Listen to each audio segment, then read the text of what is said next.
Hey guys, thanks for joining us today for another mini episode called Rise and Guard. All right. So every week, twice a week, I'm dropping some videos, some knowledge, a topic that we think about in the back of our head, but we never put it out in the front of the head where it's actually vocalized. This time, Sure. this is a good one. And my man Simi from Mississippi at Hunt Style Bullies. You can follow him on Instagram, Yo, follow him yo, on yo. TikTok. This is my homeboy right here. He's from, let me see, Brookhaven. Is it Brookhaven? Yes, real Brookhaven. homeboys. Yeah, Brookhaven, Pike, Mississippi. Pike County, baby. Is it Pike, South Pike County? Yeah, I'm in Lincoln. I'm down the street from Lincoln. Pike. Pike is about Okay. 15 minutes from me. Because, I'm from Mississippi, so I'm from Jackson, from Hines County. So, For yeah. sure. Hines County, baby. Yeah, yeah. Go So, Tiger. yeah, I've been wanting to do this with my man Simi for a while. I love his content on TikTok, and it's authentic. It ain't scripted, but it's that real shit, man. And that's what I'm saying. It needs to be heard. This topic right here is something that I've been having problems with other people for a long time. I ain't never talked about it, right? That's like me putting the name Gotti Line on my shit or Razor Edge. I'm like, dude, For that's not sure. my kennel, It's right? not.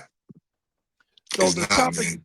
the topic today is called dog kennel name plagiarism. And why is it an epidemic? And why is it's not, to me, it's not ethical. Basically, you stealing somebody else's hard work and you putting your name on it. It should be some copyright shit cracking for it, but it's not though.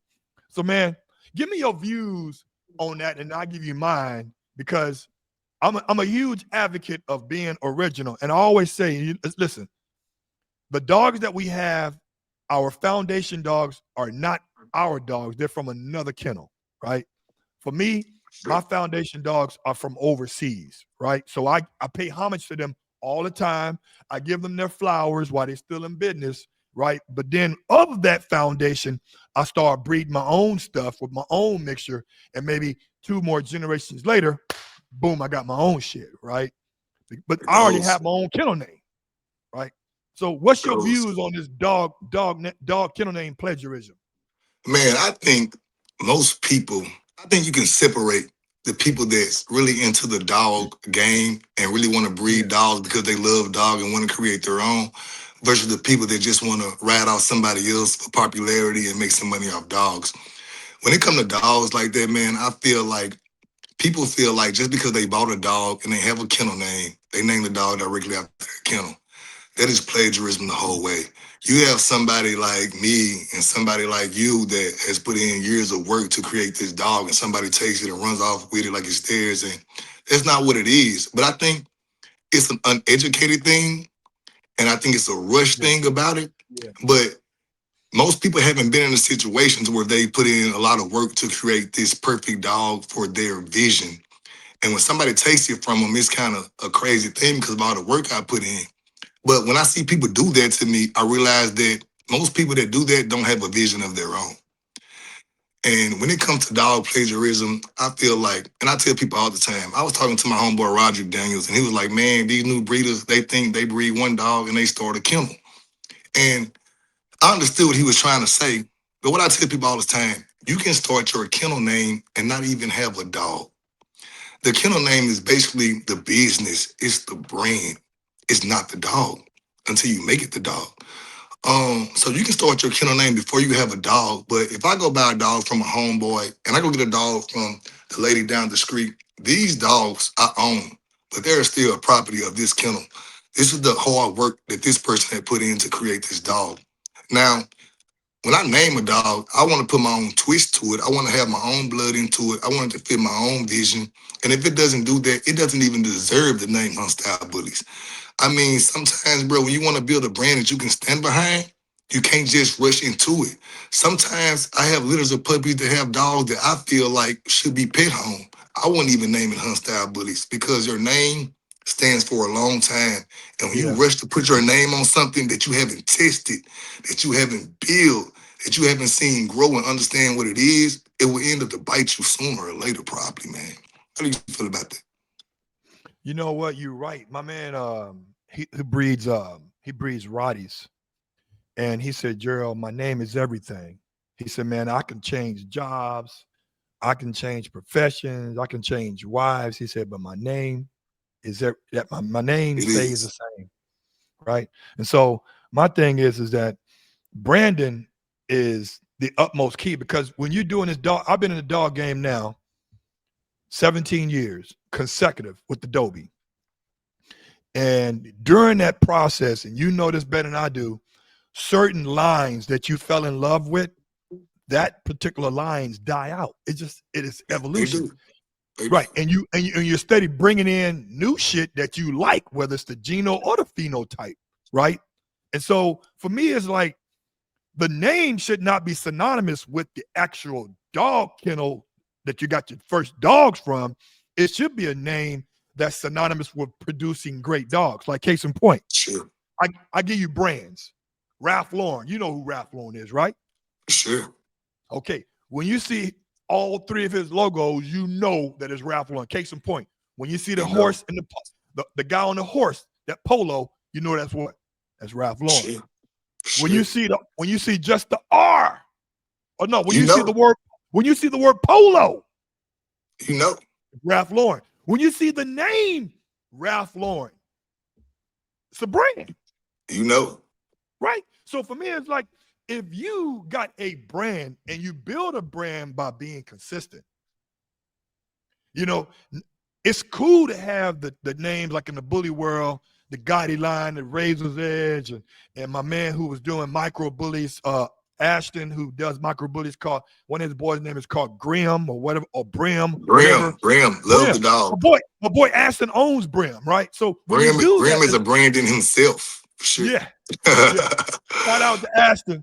But when you have a dog that is different, that trailblazes your kennel, people who are real sensible know that, at some point the dog gonna die. Now, what you're gonna do is keep something off of Brim, Sure. but then you may keep a female off of Brim and you get a good male from somebody else, and now you mixing it up. But guess what?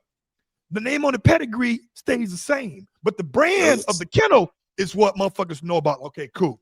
It Okay, got it. does. Right. And then because the dogs' names, what you bring in from different places would change because certain new kennels pop up with some good Geno shit. And then, Yeah.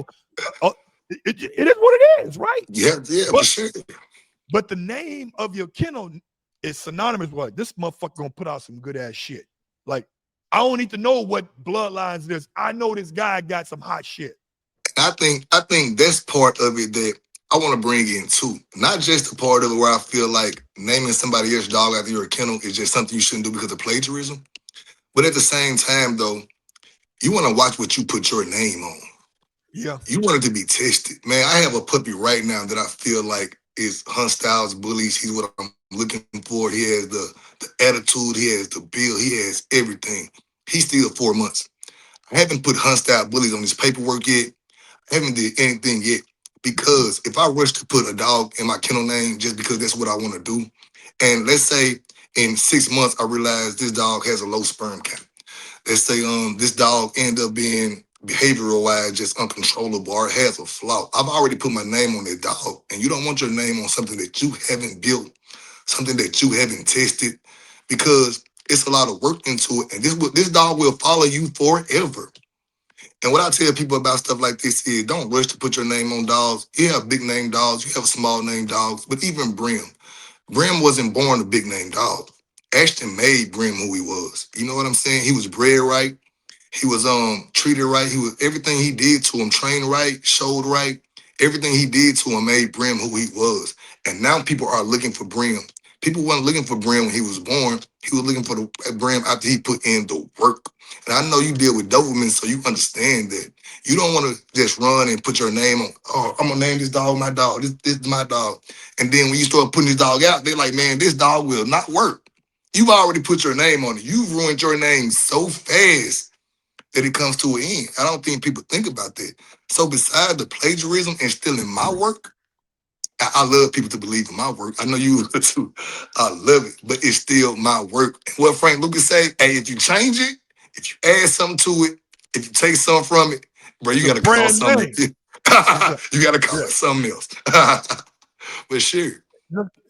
What's crazy is that You nailed it. Like, well, I tell motherfucker when I be importing dogs, and some of these dogs I import, man, they be costing me like, in Europe, man, the euro's stronger than the American dollar. So if a motherfucker tell me that the dog is 3,000 euros, man, that's like 3,500 American dollars. And And now, you're paying for shipping.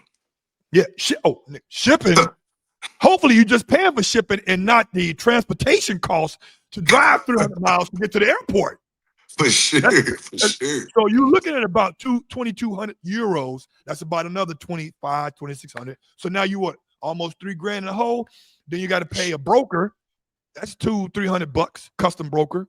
Then you got to pay a little tax to get the dog out of a cargo. That's another $200. So dog, you deep $7,000 easily, right? And then you have to train and work the dog. And you know what? I tell everybody, man, all these young dogs that I get are on probation, bro. They're on probation. Like, yo, I have a standard that I will not deviate from. The dog got to have ball drive. It's got to We have call it good character. we call it an observation period. Yeah. He's got to have ball drive. It's got to have good character. Got to have good food drive. Got to have good bone structure, right? He's got to develop right. But I ain't keeping no dog no whole year to see if he figured out because I already know. Like I had two great dogs, Brody and Alonzo, 16, 17 years ago. They trailblazed like I'm not going no less than this right here. This is the standard. He's got to have courage. And you know what? A dog's temperament is born, not learned. He either gonna like I was talking to people the other day, man. It was like they made a big hoopah, and my boy Zeke, who owns Documentary TV on YouTube, shout out to Zeke. He made me YouTube famous, and he asked me because Zeke, the way he does his interviews, he tell you what the question is. He wants you to repeat the question, and then he records that. He said, "Well, Gerald, tell me what you feel about skittish dog," and say that. He said, "Well, how I feel about skittish dogs is like I won't get one." I said, "I get rid of his ass." I said, "That's just genetic. That's like you being born black. It ain't gonna change. Man, It is what it is." It's crazy you said that because if you look into how dogs came from wolves, you think because wolves are aggressive and everything like that we chose the skittish dogs. No, when we trained dogs and brought dogs from wolves to dogs, we got rid of the skittish dogs. We don't want the skittish dogs. The skittish dogs are just too unpredictable. We don't want those. You know what I'm saying? Like I said, I tell people all the time, I say, drive is like you said, dogs are born with drive. That's So it. it's certain dogs that dogs with drive are easier to train. You know what I'm saying? They want to do something. They want to run it down. They want to jump around. Man, I had an American bully, man. You wouldn't believe it. I first got into the game at the American bully. I couldn't even teach him how to sit.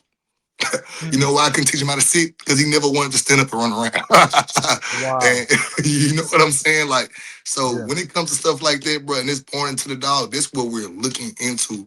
That's why it takes us time. That's why we care about our name, about our brand.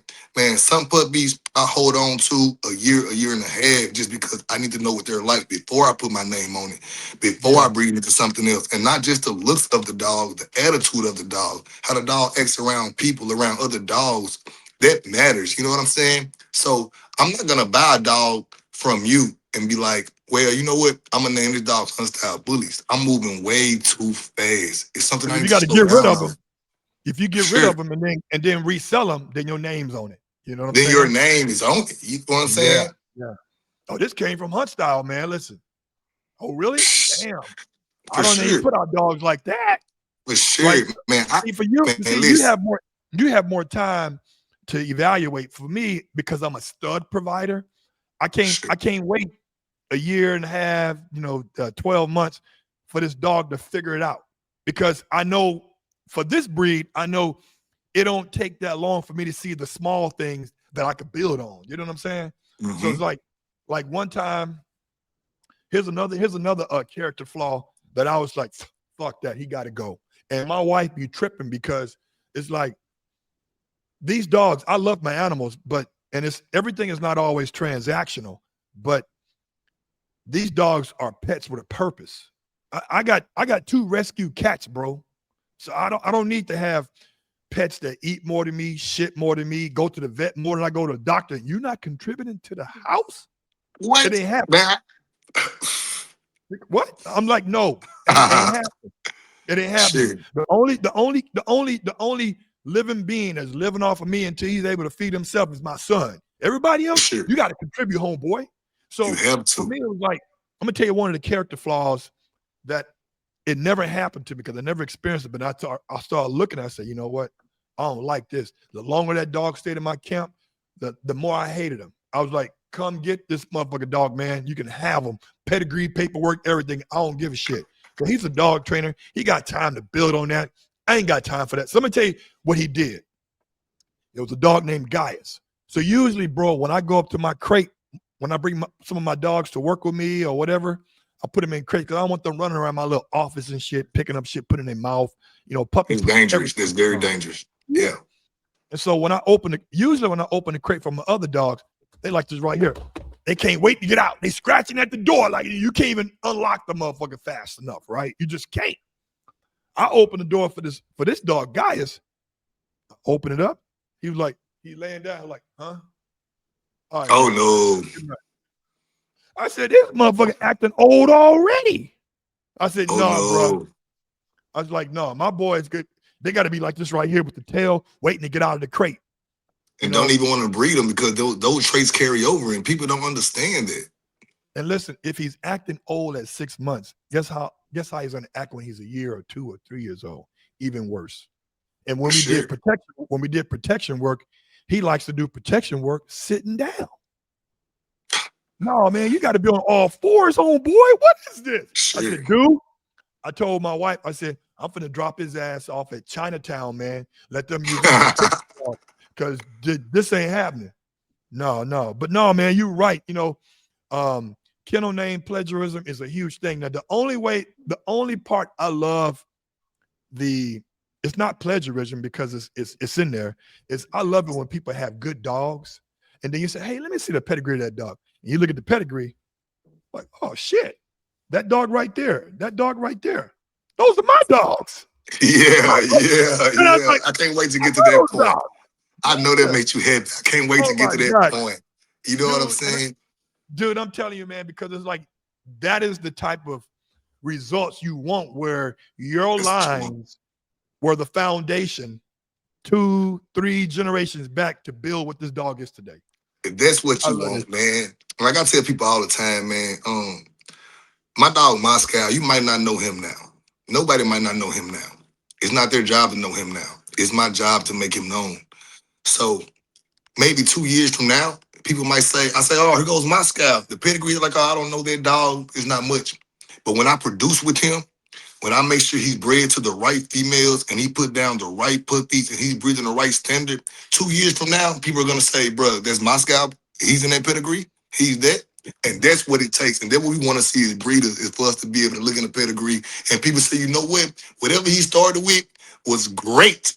He was a genius. We didn't think it was hot then, but he had something going on in his mind that we figured out is genius now, and we want it.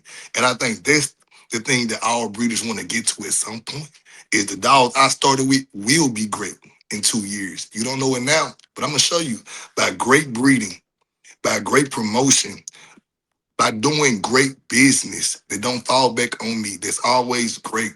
And then sooner or later, that's how you start building from nothing, man. Because you can see a dog right now, like you said, your dog Alonzo. People might not know Alonzo. If he's bred right, if he's trained right, if he's promoted right, sooner or later, 2 years from now, everybody be looking for a pedigree with Alonzo in it. And that's the breeding thing that we want, that I want. You said it best, man. It's like, and people don't know, because see, what my dog's name are on paper is not the call name that I call them, right? So Alonzo name on paper is called Red Bull King of Darkness. I see the pedigree. I like Red Bull. I was like, I like that. Shit. Yeah, for sure. That's my boy right there. Yeah. Hey, listen, man, I want to say I appreciate it, man. You coming on. We're going to do this again. Simi, man, listen, we got to do this way more often, and we got to do this shit on TikTok, because, you know, TikTok, we be needing moderators on that motherfucker. We definitely do. We definitely do, man. We have to, man. Homeboys got to stick together. You hear me? That's right. Hey, people, as I always say at the end of my podcast, or this mini-series in case, I will say stay resilient, but be responsible. Until next time.